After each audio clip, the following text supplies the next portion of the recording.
सत्र है वो इसलिए महत्वपूर्ण है कि क्या अब की बार जम्मू बनाएगा सरकार। यानी हम सब जानते हैं कि मई 2024 को जब डिलिमिटेशन कमीशन की रिकमेंडेशन आई थी 7 सीटें बढ़ी थी, 6 जम्मू के खाते में आई।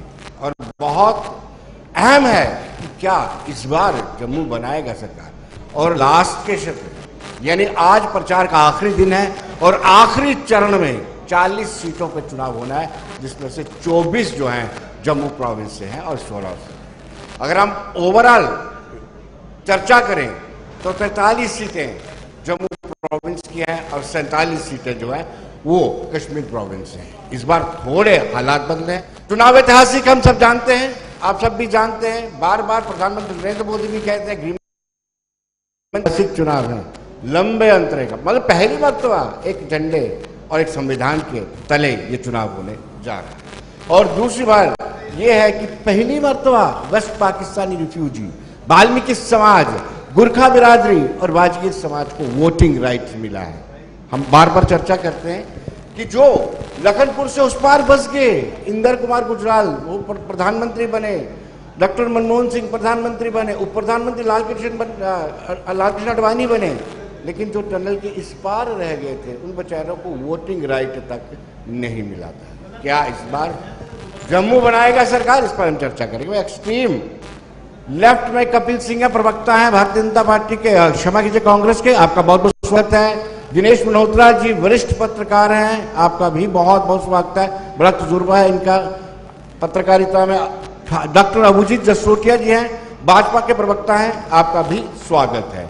शुरुआत मैं दिनेश जी से ही करूंगा क्योंकि लंबे समय से ये कवर करते हैं, 96 के चुनाव भी इन्होंने देखे हैं, बहुत सारी परिस्थितियां देखी हैं। दिनेश जी, क्या लगता है कि डिसाइडिंग फैक्टर जम्मू रहेगा कि नहीं रहेगा? सारी स्थितियां और परिस्थितियां इस वक्त बदल चुकी हैं। विनोद जी, सबसे पहले आपका बहुत बहुत शुक्रिया। सभी बैठे हैं यहाँ पे, सभी दर्शक, मेरी तरफ से नमस्कार। मेरे जो को पैनलिस्ट कपिल जी और अभिजीत जी, मेरी तरफ से नमस्कार। विनोद जी, अगर ये बात करें कि जम्मू क्या एम्पावर होगा, तो कल जो प्रधानमंत्री जी नरेंद्र मोदी जी की रैली हुई, अगर हम प्रधानमंत्री जी की बात को सीरियसली लें तो कल की रैली में उन्होंने बड़ी इंपॉर्टेंट बात कही कि जम्मू के पास एक हिस्टोरिकल अपॉर्चुनिटी है कि जम्मू अपना चीफ मिनिस्टर बनाएगा।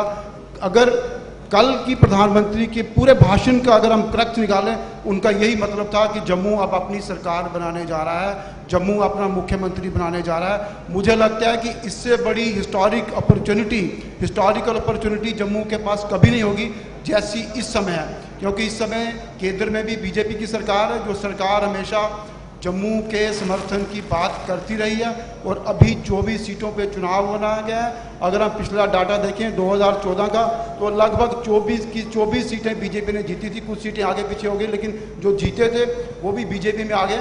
तो मुझे लगता है कि प्रधानमंत्री ने बिल्कुल ठीक कहा है। तो इस अपॉर्चुनिटी का अगर जम्मू फ़ायदा उठाता है, अगर बीजेपी अपना पूरा अग्रेसिवली इस चुनाव में मोबिलाइज कर लेती है अपने सपोर्टर्स को, तो जम्मू बहुत इंपॉर्टेंट रोल प्ले कर सकता है। जम्मू किंग मेकर नहीं, जम्मू किंग भी बन सकता है, पर ये कल परसों के वोटिंग पे डिपेंड करता है कि क्या जम्मू किंग बनेगा या जम्मू किंग मेकर बनेगा। चलिए, दिनेश जी ने 3 सीटों का जिक्र नहीं किया, जिसमें नगरोटा आता है, उधमपुर आता है और बिश्ना आता है, जिसमें ये 3 सीटें भारतीय जनता पार्टी ने हारी थी। अभिजीत जी की क्या राय है? मेरा मतलब था कि हारने के बावजूद आपको बीजेपी वापिस आ गए थे। यस जी, अभिजीत जी, आपकी क्या राय है? क्या आपको लगता है ये वक्त आ चुका है कि इस वक्त जम्मू डिसाइडिंग फैक्टर होना चाहिए सरकार का? अमूमन हमने अपने करियर में देखा है कि सारी चीजें कश्मीर से ही चलती थी, वहीं से चलती थी, वहीं पे रुकती थी। असी डोगरे आखने शाने करने, असी जितियां ने जंगा कमसाने करने। Having said this, the apathy with the people of Jammu and that started right from 1951-52.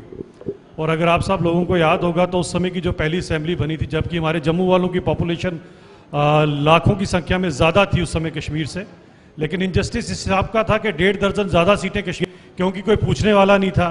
Nehru ji Sheikh साहब को खुश करना चाहते थे, इसी कारण ये चीज़ कर दी गई और जम्मू वाले देखते रहे। भूगोलिक परिस्थिति में भी देखें तो जम्मू का जो भूगोलिक एरिया था वो उसको भी ज़्यादा सीटें देना बनती थी। और उसके अलावा अगर आप देखें तो 40 हज़ार की वहाँ पर और 43 हज़ार की यहाँ पर उन्होंने रखी, यानी कि तब से ही इनजस्टिस हम लोगों के साथ होता आया। और देखते देखते जो है वो इतने साल निकल गए। कुछ बातें मैं बीच में जरूर डोगरी में कहूँगा, क्योंकि जिसले पार कश्मीर वाले एक दूए स्नेहा देना होंगे तो फिर वो कश्मीरी गल करी उड़ते ताकि तुहानू समझ नहीं आए, तो जड़ा असा स्नेहा तुहानू देना तो डोगरी गल करी उड़नी। तो दिखते दिखते 13 मुख्यमंत्री उधर दे बनी है, तो हूँ 13वीं हुई है। हूँ सोचने वाली गल है कि अगे हाँ क्या करना तो क्या नहीं करना, ये जम्मू वाले की सोच, क्योंकि ये मौका जोड़ा है हूँ दिता तो भारतीय जनता पार्टी ने दिता, क्योंकि साढ़े लोगों की बात नहीं पूछी पिछले 50-60 सालों की किसी ने। पहली बारी अगर मौका मिला था तो सोचने वाली गल है, साड़ा हक भी साड़ा बनता। किन्ने साल का साढ़े कन्ने एक तुम देखो कि उत्पीड़ना एक नाइंसाफी जम्मू के लोगों कन्ने हुई दी है। तो मैं ये आखगा कि जेड़ा आला दिन होना उस दिन सोची लाओ क्या मुझे 50-60 साल पीछे जाना या अस आगे बढ़ना और जम्मू की आगे ले जाना। कपिल जी, आपका सब कुछ स्टेक, कांग्रेस का ज्यादातर स्टेक जम्मू पे रहता है, लेकिन आपने जिस तरीके से फील्डिंग सेट, राजनीतिक फील्डिंग सेट की, उसमें कहीं ना कहीं नॉन सीरियसनेस बहुत ज्यादा नजर आई। यानी आपने जिस तरीके से नेशनल कांग्रेस के साथ अलायंस किया, अलायंस में घुटने ही टेक दिए। आपने अपने पूर्व प्रदेश अध्यक्ष हो या फिर जी मीर की बात करूं, मौजूदा प्रदेश अध्यक्ष हो, उसके सामने भी जो प्रोविंस की हिंदू बहुल सीटों भी आपने प्लेट में रख करके नेशनल कांफ्रेंस को दे दी। कहीं आप पहले ही सरेंडर कर चुके हैं? शुक्रिया विनोद जी, सबको मेरा नमस्कार। शुरुआत किया आपने कि कांग्रेस ने सरेंडर कर दिया।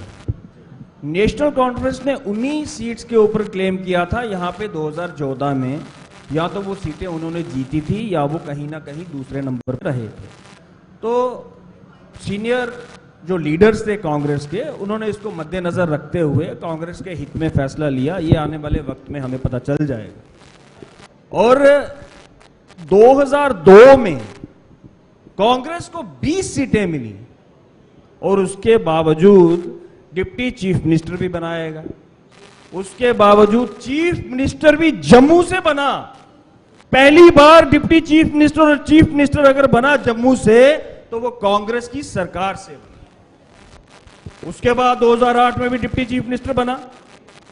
और बात करते हैं 1951-1947 की, प्रजा परिषद नाम की एक पॉलिटिकल पार्टी हुआ करती थी, भारतीय जनता पार्टी की पेरेंट बॉडी उसको कह सकते हैं। और जब फर्स्ट कॉन्स्टिट्यूएंट असेंबली का इलेक्शन हुआ तो प्रजा परिषद ने बाइकॉट किया, और प्रजा परिषद का जो मैंडेट था प्रजा परिषद का जम्मू में था। जम्मू कश्मीर की जनता का, जम्मू का जब फैसला लेने की बारी थी तब तो इन्होंने बाइकॉट किया, और अब कहते हैं कि सीटें उधर ज्यादा हो गई, इधर कम हो गई, पीओजेके में चली गई। तब आप पार्टिसिपेट करते ना, तब आपने बाइकआउट क्यों किया? और श्यामा प्रसाद मुखर्जी जम्मू कश्मीर मामलों के राज्य मंत्री थे केंद्र में। जब जम्मू कश्मीर को धारा 370 दी गई, श्यामा प्रसाद मुखर्जी मंत्री थे। बाद में ऐसा क्या हुआ? क्योंकि उनकी शायद राजनीतिक महत्वाकांक्षा ज्यादा रही होगी कि अब वो अपना राजनीतिक दल बनाएं, तो इसलिए उन्होंने कैबिनेट से इस्तीफा देकर, और भारतीय जनता पार्टी के पास शुरू से ही दो ही मुद्दे रहे, एक जम्मू कश्मीर, एक हिंदू मुसलमान, और तीसरा हिंदुस्तान पाकिस्तान।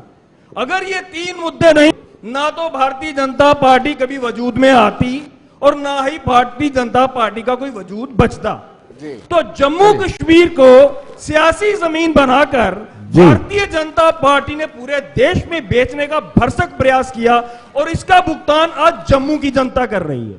चलिए कपिल जी, देखिए उन्होंने जब 2 पार्लियामेंटेरियन थे तब भी अपने मैनिफेस्टो में यही रखा। मैं दिनेश जी से पास जाना चाहूँगा। दिनेश जी, आप ईमानदारी से बताइए कि कितना गंभीरता से कांग्रेस इस इलेक्शन को लड़ रही है, क्योंकि मैं इनके आला नेताओं से मिला हूं, उनकी बॉडी लैंग्वेज भी मैंने देखी है, और साइमल्टेनियसली भाजपा के बड़े नेताओं से भी मिला हूं, उनकी गंभीरता का भी आंकलन मैंने किया है। देखिए कांग्रेस किस गंभीरता से चुनाव लड़ रही है, और कांग्रेस के जो बड़े नेता हैं राहुल गांधी, वो कैसे चुनाव लड़ रहे हैं, ये इससे इंडिकेट करता है कि राहुल गांधी ने जम्मू कश्मीर में जो पहली इलेक्शन रैली की, वो रैली उन्होंने संगलदान में की। संगलदान में किसके खिलाफ रैली की? संगलदान बनिहाल असेंबली कॉन्स्टिट्यूएंसी का हिस्सा है, वहां लड़ाई नेशनल कॉन्फ्रेंस और कांग्रेस के बीच में है, तो बीजेपी तो उस लड़ाई में है नहीं, तो राहुल गांधी किसके खिलाफ रैली करने गए? राहुल गांधी नेशनल कॉन्फ्रेंस के खिलाफ रैली करने गए। उन्होंने पहली रैली, पहली कैंपेन जम्मू कश्मीर में जो शुरू की वो संगलदान से शुरू की। इट मींस के कांग्रेस की लड़ाई बीजेपी के साथ नहीं है, उनकी लड़ाई नेशनल कॉन्फ्रेंस के साथ है। और जम्मू में कांग्रेस ने वर्चुअली पूरी तरह से सरेंडर कर दिया। जैसे कपिल जी कह रहे हैं कि हिंदू सीट्स की बात कर रहे हैं जो नेशनल कॉन्फ्रेंस ने जीती हैं। नेशनल कॉन्फ्रेंस ने अगर 2008 में बीजेपुर सीट जीती थी, वो नेशनल कॉन्फ्रेंस सीट नहीं जीती थी, वो एक इंडिविजुअल ने सीट जीती थी, वो सलाथिया ने सीट जीती थी। इसलिए कांग्रेस ने अगर वो सीट नेशनल कॉन्फ्रेंस को दे दिया तो कांग्रेस ने प्लेटर्स में बीजेपी को सीट दे दिया, नगरोटा भी प्लेटर्स में बीजेपी को दे दिया। कांग्रेस ने जम्मू के इलेक्शन को सीरियसली लिया नहीं। आपने नेशनल कॉन्फ्रेंस के लीडर और पूर्व मुख्यमंत्री उमर अब्दुल्ला जी की स्टेटमेंट देखी होगी, उन्होंने किस तरह की कहा कि कांग्रेस को जम्मू में काम करना चाहिए। उमर अब्दुल्ला ने बिल्कुल सीरियसली कहा कि कांग्रेस ने जम्मू को छोड़ दिया है, कांग्रेस हाफ हार्टेडली इलेक्शन लड़ रही है, क्योंकि आज से महीना पहले जो कांग्रेस का एटमॉस्फेयर था, जो वातावरण था कांग्रेस के फेवर में, आज पूरी तरह से बीजेपी ने उसको कैप्चर कर लिया। बीजेपी डोमिनेट कर रही है। कसूर बीजेपी का नहीं है, बीजेपी की कोई सक्सेस नहीं है, लेकिन कांग्रेस का फेलियर है और बीजेपी इसका फायदा उठा रही है। आप इसको माने चाहे ना माने कपिल जी, ये सच है कि कांग्रेस हाफ हार्टेडली चुनाव लड़ रही है। खासकर जम्मू प्रोविंस को कांग्रेस ने इग्नोर किया है, पॉलिटिकली पहले भी करती रही है और इलेक्शन में भी इग्नोर किया है। क्या अभिजीत जी आपको लगता है कि Bharatiya Janata party EPIC centre जो होता है, पॉलिटिकल इपिक सेंटर, वो भाजपा या जम्मू में बना सकती है या बनाया है? देखिए पहले हमने जो देखा है वो देखा है, सब कुछ कश्मीर से तय होती थी, अब आपके पास मौका भी है। देखिए सबसे पहले तो मैं कांग्रेस के प्रवक्ता का जवाब देना चाहूँगा जी, क्योंकि इतिहास का आपको पूरी तरह से नॉलेज होना चाहिए और अधूरा नॉलेज तो हमेशा आपके लिए भी ठीक नहीं है और समाज के लिए तो ठीक रहता ही नहीं है। तो तू इधर उधर की बात ना कर, ये बता कि कारवां कहाँ लूटा और जम्मू कहाँ लूटा और हमारा डोगरा कहाँ लूटा, उसका जवाब जरा जम्मू के लोगों को दे दो। और जो आप झूठ बोल रहे हैं, बताता हूं मैं आपको प्रजा परिषद का जरा एक सत्य भी आपको बता देता हूं कि प्रजा परिषद के भी उस समय कैंडिडेट सभी के सभी चाहते थे कि ये पहला चुनाव है, हम लोग भी इसके अंदर अपनी बढ़ चढ़कर शिरकत करें, हिस्सा लें, लेकिन इस तरह का षड्यंत्र बुना गया कि सभी के सभी जो उनके नॉमिनेशन थे, मैक्सिमम उनके नॉमिनेशन को रिजेक्ट किया गया। अगर आपको याद होगा, स्वर्गीय प्रेमलाल डोगरा जी जो समय के हमारे लीडर थे, जब वो नेहरू जी के पास पहुंचे दिल्ली, ये सुनने वाली बात है, आप सबको बताना चाहता हूं, दिल्ली में पहुंचे तो नेहरू जी से समय मांगा। नेहरू जी को बताया गया कि जी ऐसे ऐसे जम्मू से प्रजा परिषद की तरफ से एक नुमाइंदा आया है, वो आपसे मिलना चाहता है। सारा दिन तो नेहरू जी ने पहले उनको इंतजार करवाया, उसके बाद नेहरू जी कहते हैं मैं इनसे नहीं मिलूंगा, ये सेकुलर पार्टी से नहीं है। तो सोचिए कांग्रेसियों की मानसिकता कि वो कश्मीरी मुस्लिम कॉन्फ्रेंस जो थी वो इनके लिए सेकुलर थी और प्रजा परिषद के लिए जम्मू से उठकर एक डोगरा गया हुआ, उसको मिलने से इनकार कर दिया गया नेहरू जी ने। क्यों? क्योंकि मिलते तो शेख साहब नाराज हो जाते। अब शेख साहब को प्लीज करते करते इन लोगों ने जो काम किए, केवल और केवल उसकी अगर आहुति कोई चढ़ा तो वो बेचारा डोगरा चढ़ा। अगर आपको याद होगा उस समय का जो बंटवारा हुआ, जो हमारे लोग वहां से यहां पर बेचारे आने के लिए उत्सुक थे और जो मार काट उनकी की जा रही थी, मीरपुर, बिंबर गली, ये सारे एरियाज के बारे में आप जानते हो। इनके अंदर वो त्रासदी उन लोगों की हुई, कहां कहां पर काट दिए गए, सारे के सारे लोग यहां तक पहुंच ही नहीं पाए। और जो उस समय फौज यहां पर भेजी गई इन लोगों की रक्षा के लिए, वो फौज शेख साहब ने डाइवर्ट कर दी बारामूला। इन लोगों को यहीं पर कटने दिया, जलने दिया, सड़ने दिया। हम लोगों की त्रासदियां जब आप सुनते हैं, तो अगर आप मीरपुर का इंसिडेंट सुनेंगे तो अभी भी आप लोगों को मैं इंसिडेंट सुनाऊंगा कि डोगरों के साथ, हम लोगों के साथ कितनी नाइंसाफी हुई है। आपकी आंखों में आंसू आ जाएंगे कि एक गांव पूरे का पूरा, जहां पर 100 बच्चियों ने अपने गले में फंदा लगाया और नीचे कुएं के अंदर छलांग लगा दी, क्योंकि उस समय पाकिस्तान की आर्मी ने जन जर करके एक पैक्ट साइन किया था कवालियों के साथ। जन जर का मतलब जमीनें हमारी और जो औरतें हैं ये लड़कियां सब उन कवालियों की। और उन बच्चियों ने अपनी अजमत को बचाने के लिए ये काम किया कि 100 बच्चियां, सोचें वो 100 बच्चियों ने जब अपने गले में फंदे लगाए होंगे अपनी चुन्नियों से। और जब अभी भी मैं बात अगर आपसे कर रहा हूं तो आप सोचिए कितना वो सीन कैसा रहा होगा इन्हीं कांग्रेसियों की वजह से। और हमारी फौज केवल 10 किलोमीटर की दूरी पर खड़ी थी और अपने आप को इतना असमर्थ महसूस कर रही थी कि वो फौज को, क्योंकि ऑर्डर नहीं था आगे जाने का, देखते रहे अपनी आंखों से, क्या कर सकते थे। अरे इनकी अगर मैं आपको अब सुनाना शुरू करूंगा सारी बात तो सुबह से शाम हो जाएगी। अगर ज्यादा ही दूर क्यों जाना है, अपने केवल और केवल अपनी सत्ता पाने के लिए जो लोगों ने काम किया, उसके बाद जो हम डोगरों से अगर आई उम्मीद रखते हैं, तो याद होगा हमारे महाराजा हरि सिंह, जिन्होंने सन 1932 की सबसे पहले गोलमेज कॉन्फ्रेंस में किसी ने अगर इंटरनेशनल प्लेटफॉर्म में भारत को आजाद करने की बात की थी तो उसी ग्रेट महाराजा ने की थी। लेकिन उस महाराजा को इसी षड्यंत्र का खमियाजा भुगतना पड़ा कि उसके खिलाफ ऐसा षड्यंत्र लगाया गया कि उसे अपनी ही रियासत से यहां से बाहर निकाल दिया गया। और हाइट देखिए, इनकी सोचने की बात है। आखिरी बात कंप्लीट करूंगा कि जब महाराजा साहब यहां से चले गए और उसके बाद उनकी आखिरी तमन्ना थी कि मेरी जो राख है डोगरी जिसी गलांदे सुहा, कि मेरी सुहा जेड़ी है आखिरी मौके ऊपर जम्मू कश्मीर की धरती ऊपर छिड़की उड़ियो। इंडियन एयरफोर्स की पैसे तक जमा कराए दे है, लेकिन इन्होंने कांग्रेसियां सुहा नहीं आन दी। हूँ गल चेता रखियो, 1 तरीक इंदे सारे सिरे ही सुहा पानी थोड़ा काम है।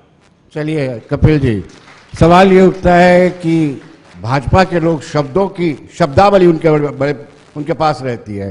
प्रधानमंत्री नरेंद्र मोदी ने कहा मौन समर्थन, वाकई में मौन समर्थन था।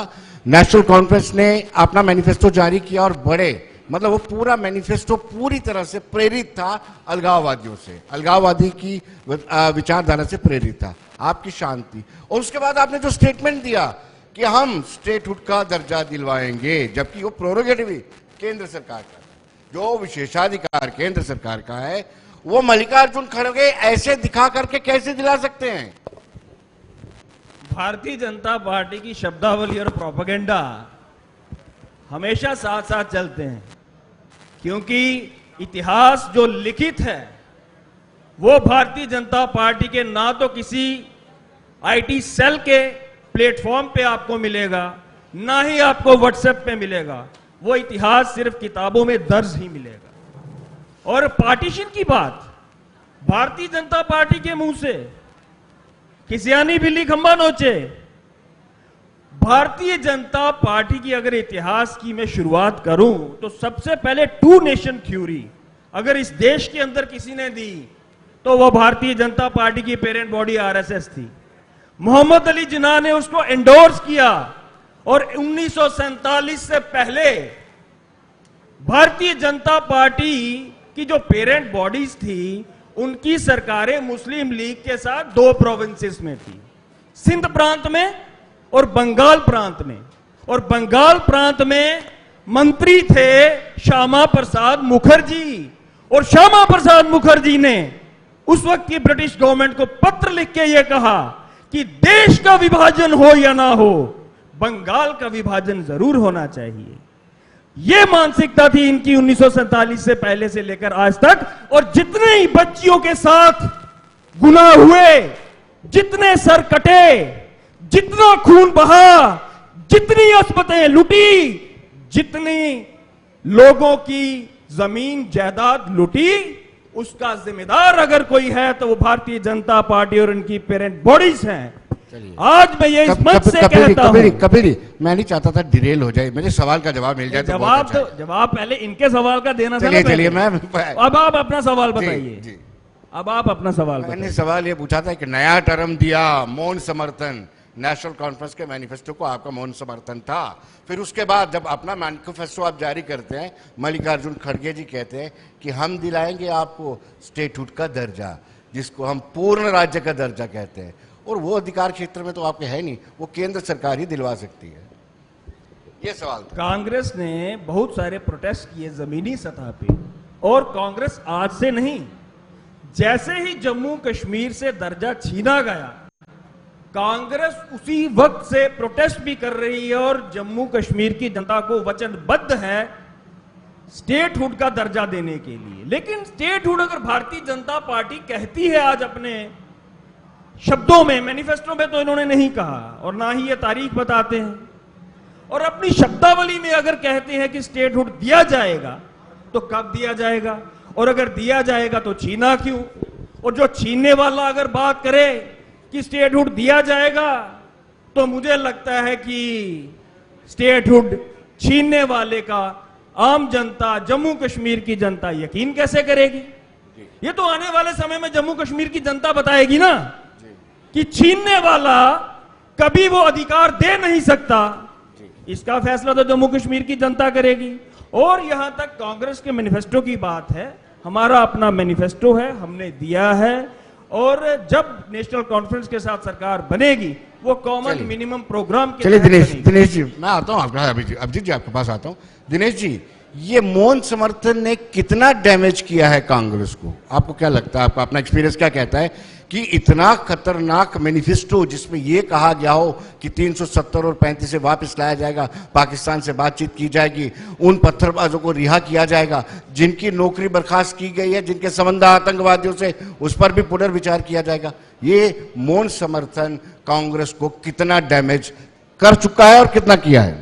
कपिल जी, मेरी बात से शायद आप सहमत होंगे या नहीं सहमत होंगे, लेकिन एक बात क्लियर, कांग्रेस का एक बहुत बड़ा वर्ग, खासतौर जम्मू संभाग के जो लीडर थे, वो नेशनल कॉन्फ्रेंस से अलायंस नहीं चाहते थे। नेशनल कॉन्फ्रेंस से अलायंस करके कांग्रेस बुरी तरह से फंस गई है। कांग्रेस की मानसिकता देखिए, शायद पॉलिटिकल हिस्ट्री में पहली बार ऐसा हुआ होगा कि चुनाव के 1 घंटे पहले, जब चुनाव लगभग शुरू हो चुका था, तो कांग्रेस ने अपना इलेक्शन मैनिफेस्टो जारी किया। जो पार्टी चुनाव शुरू होने के बाद इलेक्शन मैनिफेस्टो जारी करती है, तो उस पार्टी की तैयारी का आप जायजा खुद ही लगा सकते हैं।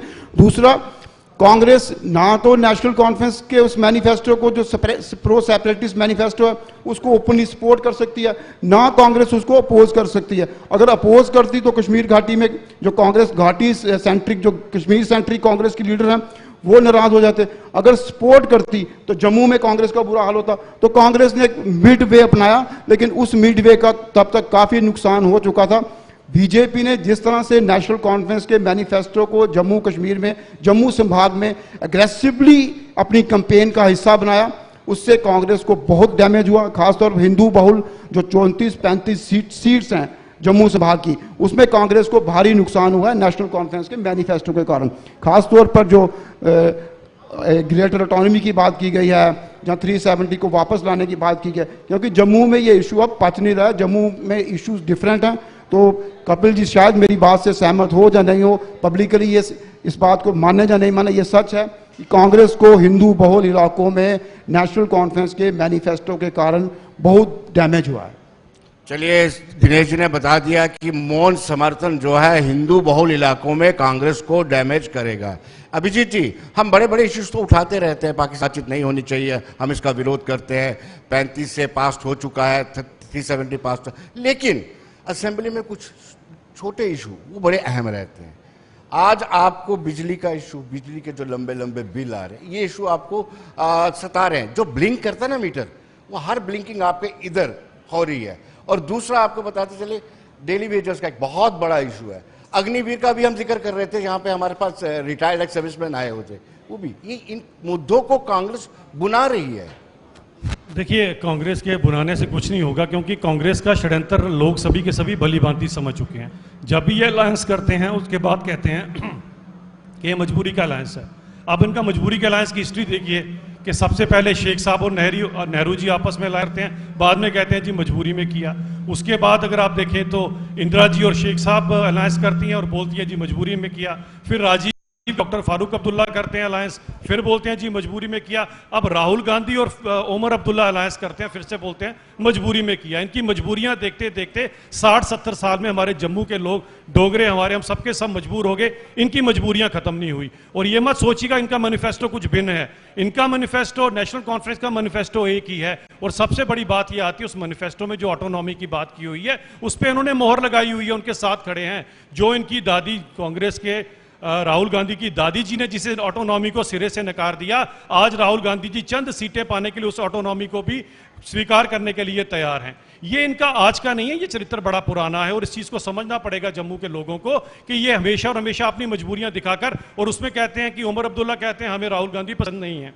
खुद देखिए जो उन्होंने पिछले दिन शब्दावली यूज की कि राहुल गांधी यहां से छोड़ो, तुम जाकर जम्मू के अंदर कैंपेनिंग करो। जम्मू में भी खैर कौन सुनेगा उनकी। अब राहुल गांधी बेचारे कैसे मजबूर, जबरदस्ती के बेचारे नेता बनाए गए, उनका बेचारों का दिल नहीं है अगर आप माने तो।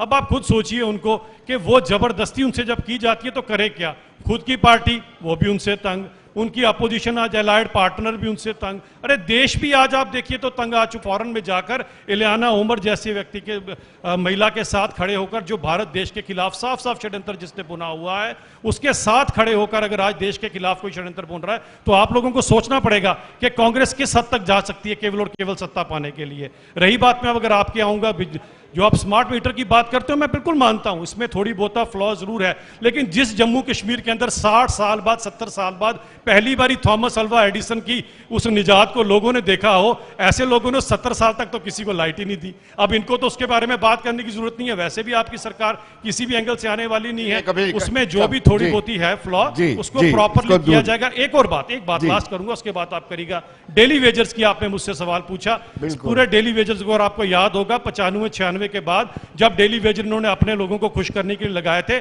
500 रुपए 700 रुपए पे अंदर जो खून चूसा है 20 साल उनका, जिसके अंदर उनके मासूम बच्चों के लिए दवा लेने के पैसे नहीं होते थे, उनको कोई इंसाफ अगर दिलाएगा तो केवल और केवल भारतीय जनता पार्टी, और हमने टाइम फिक्स किया हुआ है, सरकार आते ही किस तरह से उनको इंसाफ दिया जाएगा। सहमत है आपसे, लेकिन कपिल जी से एक जरूर बात, लाइव डिबेट है कपिल जी, बता दीजिए 2000 में स्वायत्तता का प्रस्ताव 2/3 बहुमत से पास करके भेजा था दिल्ली में, एनडीए की सरकार थी, उन्होंने डस्टबिन में डाल दिया था, और आप उसी स्वायत्तता के प्रस्ताव की वकालत कर रहे हैं।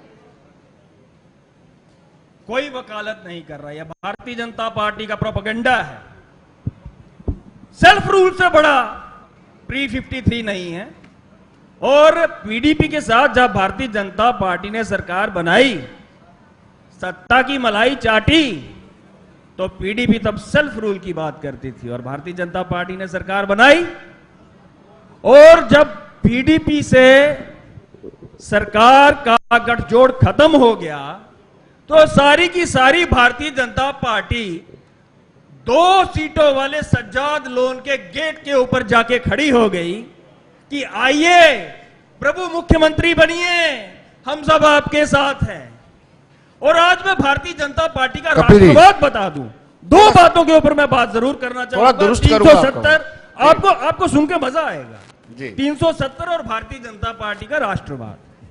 1947 में जम्मू कश्मीर से पाकिस्तानी फौज को खदेड़ा, फौज भारतीय थी, सरकार कांग्रेस की थी। 1965 में पाकिस्तान को उनके घर में घुस के मारा, लाहौर में जाके, फौज भारतीय थी, सरकार कांग्रेस की थी। 1971 में पाकिस्तान के 2 टुकड़े किए, फौज भारतीय थी, सरकार कांग्रेस की थी। और भारतीय जनता पार्टी की सरकार जब पहली बार इस देश में बनी, अटल बिहारी वाजपेयी जी, चलिए स्वर्गीय अटल बिहारी वाजपेयी जी बात करते थे आर पार की लड़ाई होगी। एक चीज दुरुस्त करूंगा मैं, यात्रा लेके कौन गया? कपिल अटल बिहारी वाजपेयी जी, कपिल भारतीय जनता पार्टी। चलिए कपिल एक चीज दुरुस्त करूंगा मैं आपकी। मुशर्रफ जी ने बिरयानी पाकिस्तान में जाके खाई, ये सारी चीजें पास है। चलिए प्रदेश एक चीज देखिए मेरी बात, एक चीज आपको नरेंद्र मोदी जी ने पाकिस्तान में जाके बिरयानी खाई, जी बिल्कुल, उनकी बेटी का केक काटा, प्रवेश नवाज शरीफ की माता के चरण स्पर्श किए, सरकार भारतीय जनता पार्टी की थी और प्रधानमंत्री नरेंद्र मोदी जी थे। आगरा समिट किसने कराया? चलिए आगरा समिट, अगर आप इनको इस तरह से अगर सभ्य ढंग से डिबेट करनी है तो मुझे सभी तरीके आते हैं, मेरे को सभी आते हैं, लेकिन बात यह कि अगर आपने समय दिया, मेरे को भी बात करना पड़ेगी ना। देश को रियलिटी भी तो पता करने, तो फिर लोग जरा आपको बताएंगे कौन किसके साथ खड़ा है कौन नहीं। 47 की बात करते हैं, हिंदुस्तान ने पैसे दिए थे इस भिखमंगे देश को अपने सिर पर छत लेने के लिए, उन्होंने वही पैसे जो है हमारे खिलाफ यहां पर जब लड़ाई लगी, बिल्कुल भारत की फौज ने खदेड़ा, दूर तक खदेड़ा, लेकिन उसके बाद नेहरू जी ने प्लेटर में परोसकर वही सारे का सारा एरिया इनको वापस दे दिया। उन शहादतों का क्या हुआ जरा पूछा कभी आपने? चीजों की बात की, यहीं पर बातें आती हैं इसके अंदर के पीओजेके के एरिया को सिर्फ और सिर्फ नेहरू जी ने इस कारण हिंदुस्तान के साथ मिलने दिया कि वो सारे के सारे नॉन कश्मीरी स्पीकिंग एरियाज थे। आज वो बेचारे आपसे ज्यादा हिंदुस्तानी है कांग्रेस वालों से, जो आज भी तरस रहे हैं कि कब हम हिंदुस्तान के साथ मिले, जहां की आज भी बुजुर्ग महिलाएं 3 रोटियां रात को एक्स्ट्रा बनाती हैं पीओजेके वाली, कि कब भारत की फौज आएगी और इस ISI के चुंगल से हमें बचाएगी। और ये लोग अगर हमें इस चीज का पाठ पढ़ाएंगे तो लोगों को सचेत होना चाहिए इनके प्रोपेगेंडे के साथ।